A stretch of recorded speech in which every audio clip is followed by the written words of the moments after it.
সিরাজগঞ্জে ছাত্র জনতার মিছিলে হামলায় ৩টি মামলা দায়ের, গ্রেপ্তার ও শাস্তির দাবিতে সংবাদ সম্মেলন। সিরাজগঞ্জ থেকে তুষার আহমেদের তথ্যে বিস্তারিত।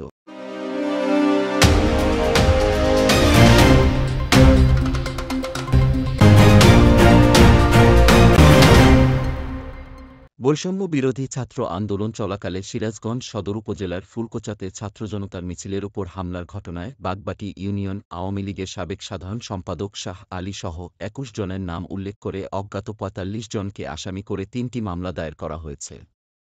মামলার আসামিদের গ্রেপ্তার ও শাস্তির দাবিতে সংবাদ সম্মেলন করেছে আহতদের স্বজনরা।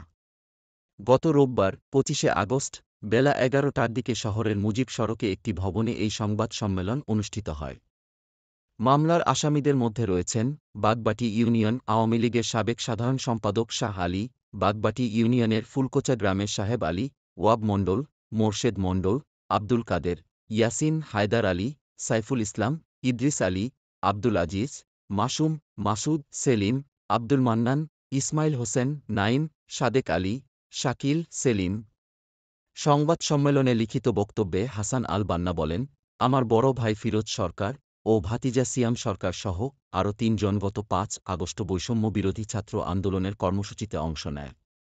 তারা সিরাজগঞ্জ সদর উপজেলা সিরাজগঞ্জ কাজীপুর সড়কের বেজগাতি মোড় থেকে একটি মিছিল বের করে। মিছিলটি ফুলকোচা স্কুলের দিকে যাওয়ার সময় ২ নং বাগবাটি ইউনিয়ন আওয়ামী লীগের সাবেক সাধারণ সম্পাদক শাহ আলী বাড়ির সামনে পৌঁছালেই শাহ আলীর ইশারায় হামলা চালানো হয়। আওয়ামী লীগ নেতা শাহ আলীর নেতৃত্বে হামলাকারীরা গরু জবাই করা ধারালো ছুরি, চাকু, হকিস্টিক, লোহার পাইপ, কাঠের লাঠি নিয়ে জয় বাংলা স্লোগান দিয়ে ছাত্রজনতার উপর হামলা করে।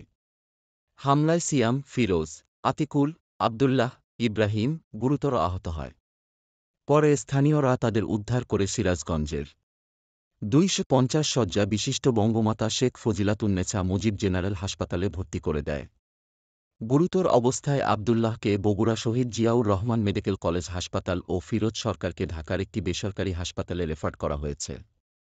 হামলার ঘটনায় হাসান আল বান্না, এন্তাজ আলী ও নূর নবী বাদী হয়ে গত ২১শে আগস্ট সিরাজগঞ্জ সদর আমলি আদালতে পৃথক ৩টি মামলা দায়ের করেন। সংবাদ সম্মেলনে মামলার বাদীরা উপস্থিত ছিলেন।